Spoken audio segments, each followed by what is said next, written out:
नमस्कार। आ रहा है बाबा भोलेनाथ का सबसे बड़ा त्यौहार महाशिवरात्रि। महाशिवरात्रि को कहा जाता है क्योंकि वो दिन अद्भुत है। बाबा भोलेनाथ ने अपने आप को निरंकार रूप से साकार रूप में अपने आप को उसी दिन परिवर्तित किया था। हजारों हजार सूर्य की तेज रूपी उनका शिवलिंग प्रकट हुआ था। उसी दिन उनका लिंग की उत्पत्ति हुई थी, जिससे वो निराकार रूप से साकार रूप में आए थे, शिवलिंग के प्रारूप में आए थे। और वो हजारों सूर्य जितना उसमें तेज था, अग्निलिंग उसे बोला गया था। ये वही रात्रि थी, ये रात थी, इसलिए शिवरात्रि है। ये शिवरात्रि वाले दिन ही बाबा भोलेनाथ की पार्वती माता से शादी भी हुई थी। लेकिन क्योंकि ये रात्रि प्रधान त्योहार है, इस पर बात किया जाता है। रात्रि के मुहूर्त का विशेष रहता है और बाबा भोलेनाथ का दिन में आप पूजन करें, लेकिन रात्रि में जागरण का विशेष प्रभाव है। जो रात्रि में जागरण करता है और चारों पहर में पूजन करता है, उसकी सभी मनोकामनाओं को बाबा भोलेनाथ पूरी करते हैं। इसको आप जब भी करेंगे तो आप करके खुद स्वयं में परख सकते हैं। मैं पहले आपको सबसे पहले चारों पहर के टाइमिंग बता देता हूँ कि चारों पहर की टाइमिंग क्या रहेगी। पहले तो ये जाने कि इस बार की शिवरात्रि 18 फरवरी 2023 को पड़ रही है। उस दिन बहुत ही ऑस्पिशियस शनि प्रदोष है। शनि प्रदोष व्रत के साथ साथ महाशिवरात्रि व्रत आना अद्भुत संयोग लेके आ रहा है। श्रवण नक्षत्र रहेगा संध्या काल से। तो जो लोग अभी शनिदेव ने भी अपनी राशि परिवर्तन किया है, 17 जनवरी की रात्रि में शनिदेव ने अपना राशि परिवर्तन करके कुंभ राशि में आए हैं, मकर राशि को छोड़ के वो आए हैं। तो जो लोग शनि से अभी पीड़ित हुए हैं, उनके लिए इसमें अभी मैं उपचार बताऊंगा, उनको ये करना चाहिए, क्योंकि इससे बढ़िया दिन उनको नहीं मिल सकता।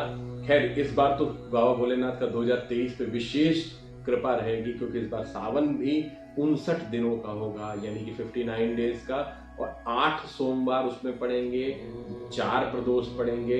ये एक अद्भुत संयोग लेके आ रहा है, क्योंकि अधिक मास का साल है ये। इस बार मलमास या अधिक मास जिसे बोला जाता है, वो भी सावन मास में ही आ रहा है।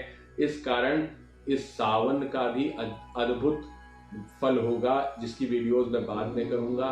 बाबा भोलेनाथ को प्रसन्न करने के लिए महाशिवरात्रि से शुरुआत करेंगे और सावन में हम लोग निरंतर वीडियोस डालेंगे। उस पर आप लोग सब्सक्राइब कर लें जिन्होंने नहीं किया है, जिससे कि उनको पता चलता रहे क्या छोटे छोटे उपाय, क्योंकि बाबा भोलेनाथ को कोई बहुत बड़ा उपाय नहीं चाहिए। पूरे मनोभावना से आप अच्छे मन से उनके पास 1 लोटा जल लेके चले जाएं, ये ही उनके लिए सफिशिएंट है।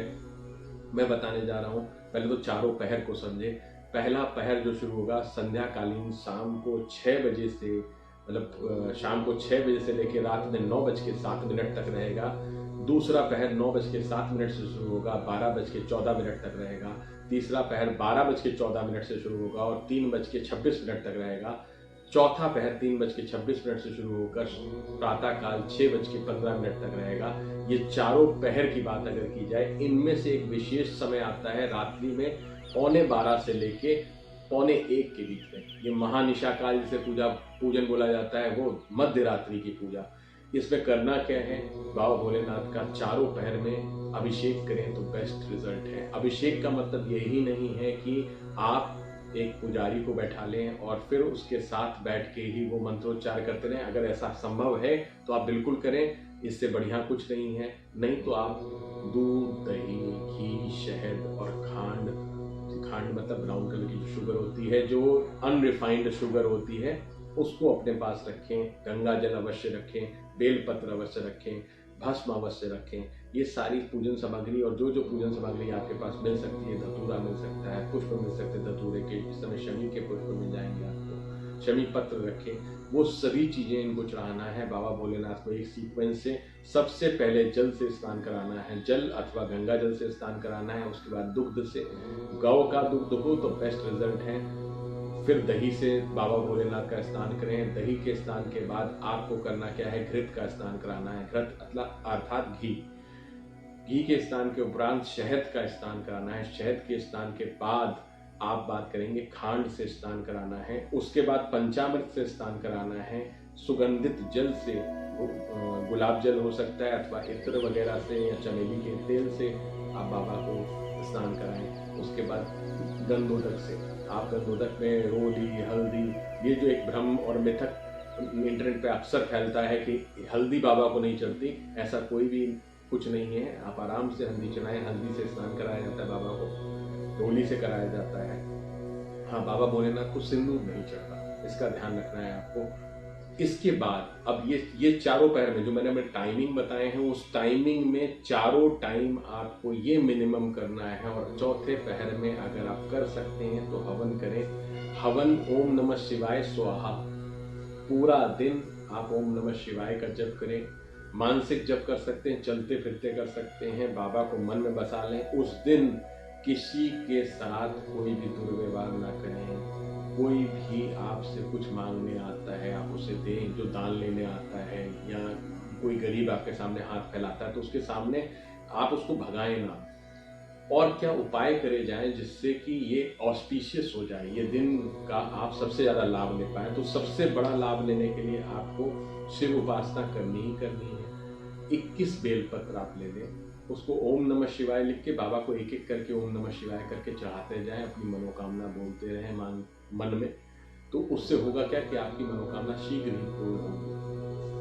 सरलतम तरीका, जिनका विवाह होने में किसी तरीके की दिक्कत आ रही है वो गौ दूध लें, उसमें केसर घोल लें और ओम नमः शिवाय कह के पुरुष, और अगर स्त्रियां हैं या लड़कियां हैं जिनकी शादी नहीं हुई, वो नमः शिवाय कह के बाबा को धीरे धीरे चढ़ाते चले जाएं। ये चारों पहर में करें तो बेस्ट रिजल्ट है, नहीं तो दिन में भी किसी समय कर सकते हैं, इसको किया जा सकता है।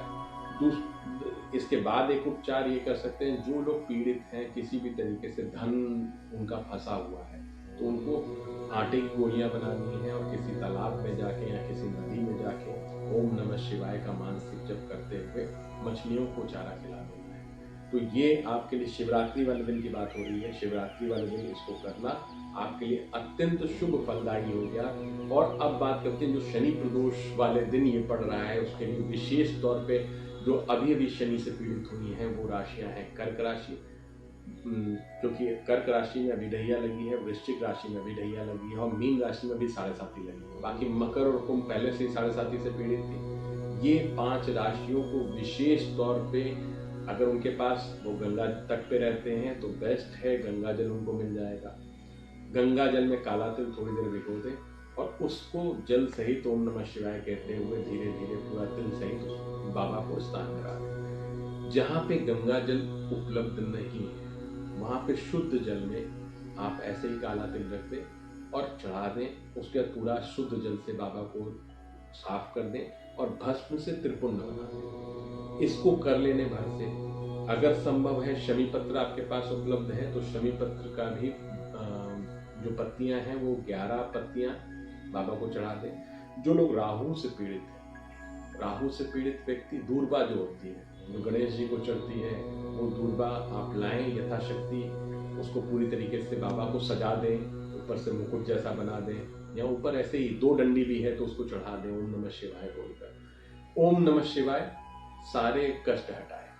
इसको आप ऐसे समझ लें कि ओम नमः शिवाय सारे कष्ट हटाए, जिस तरीके के भी कष्ट हैं। जो पीड़ित हैं, जिनको जो अपने स्थानांतरण चाहते हैं, अपना नौकरी में पदोन्नति चाहते हैं और किसी कारणवश उनकी पदोन्नति बराबर नहीं हो पा रही, तो वो गुड़ का जल लेंगे, गुड़ को घोल लेंगे पानी में। अगर उनके पास शुद्ध पानी, जो भी चीज़ें आप इस्तेमाल करेंगे शुद्धता के तौर पे होनी चाहिए, उसको धीरे धीरे करके ओम नमः शिवाय करके चढ़ाएं और ये मन में करें कि हमारी पदोन्नति हो जाए, हमारे धन की वृद्धि हो, हमारे पद की वृद्धि हो या हमारा स्थानांतरण, या मतलब मेरा जहाँ पे भी ट्रांसफर है, ट्रांसफर उस संबंधित जगह पे हो जाए जहां आप चाहते हैं। कुछ लोगों को पीड़ा रहती है शारीरिक पीड़ा, जो शारीरिक व्याधि से पीड़ित हैं, जो बार बार बहुत सारे इलाज करने के बाद भी किसी न किसी तरीके से परेशान ही रहते हैं, उनकी दवा उनका पीछा नहीं छोड़ रही।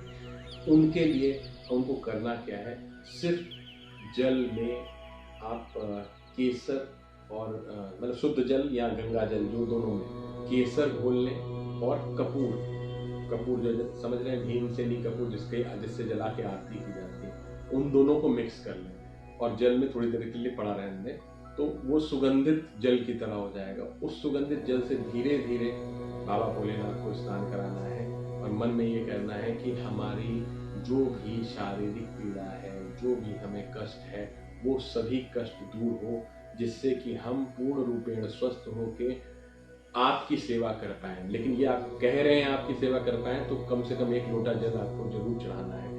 और क्या किया जा सकता है इस महाशिवरात्रि के विशेष पर्व पर, जिनके घर में भोलेनाथ अर्थात शिवलिंग नहीं है, तो वो अगर शिवलिंग रखना चाहते हैं अपने यहाँ, तो ये सबसे बेस्ट डे है। आप शिवलिंग ला के अपने घर में रख सकते हैं। पूजन करने के उपरांत शिवलिंग, ध्यान रखना है, अंगूठे से बड़ा नहीं होना चाहिए घर में रखने के लिए। और शिवलिंग वही लेके आए जो प्रतिदिन एटलीस्ट एक छोटी लुटिया से जल चढ़ा पाए। अगर वो जल नहीं चढ़ा सकता या उनकी पूजन नहीं कर सकता, तो ये डेकोरेटिव आइटम नहीं है शिवलिंग। विशेष तौर पे इसको सजाने के लिए नहीं लाना है। जिन्होंने सजाने के लिए रख रखा है वो भी ध्यान रखें, उस पर जल अवश्य चढ़ाएं। अगर जल नहीं चढ़ाते तो आप तरह तरह की परेशानियों से घिरे रहेंगे, उस परेशानियों का आपको इलाज नहीं मिल पाएगा। इसका ध्यान रखें। घर में अगर शिवलिंग है और आप उसकी उपासना नहीं कर रहे हैं तो आप परेशान रहेंगे, चाहे आपकी कुंडली में जितने बढ़िया राजयोग हो, जितनी अच्छी दशा चल रही है, जितने अच्छे, हर व्यक्ति आपकी कुंडली देखेगा बोलेगा आपका तो राजयोग, लेकिन आपका फलित नहीं हो रहा है, तो इसका मतलब कि आपके घर में ईश्वर का अनादर हो रहा है। विशेष तौर पर शिवलिंग या शालिग्राम आपके यहाँ है, उनकी उपासना नहीं हो रही है। अगर ये उपासना नहीं हो रही है तो आप परेशान रहेंगे, इसमें कोई आपको रोक नहीं सकता, क्योंकि स्वयं जागृत चीजें हैं, ये कोई डेकोरेटिव आइटम नहीं है। तो विशेष तौर पे इसका ध्यान आपको रखना है कि इसको सजाने के लिए नहीं लेना है। अगर आप पूजन करने में इच्छुक हैं तभी महाशिवरात्रि पर्व पर आप शिवलिंग ला सकते हैं। रुद्राक्ष धारण करने के लिए बेस्ट मुहूर्त है, बेस्ट। लेकिन अभी मैंने जो बात बोली कि सावन आएगा, इस बार 4 जुलाई से आरंभ होगा और वो तकरीबन 2 महीने का है, 59 दिन, 59 डेज का रहेगा सावन। उसके लिए आप अगर शिव जी के भक्त हैं तो आप इस हमारे चैनल को सब्सक्राइब अवश्य कर लें, क्योंकि सावन के लिए मैंने विशेष तैयारियां शुरू कर दी हैं और सावन में निरंतर वीडियोस रहेंगी और नए नए प्रयोग जो आराम से आप कर सकते हैं वो प्रयोग मैं बताते जाऊंगा, जिसको आप करके अपने जीवन को, अपने परिवार के जीवन को अच्छा बनाते जाएंगे। तो आज के लिए इतना ही, फिर हम लोग मिलते हैं अगले वीडियो में। तब तक के लिए नमस्कार।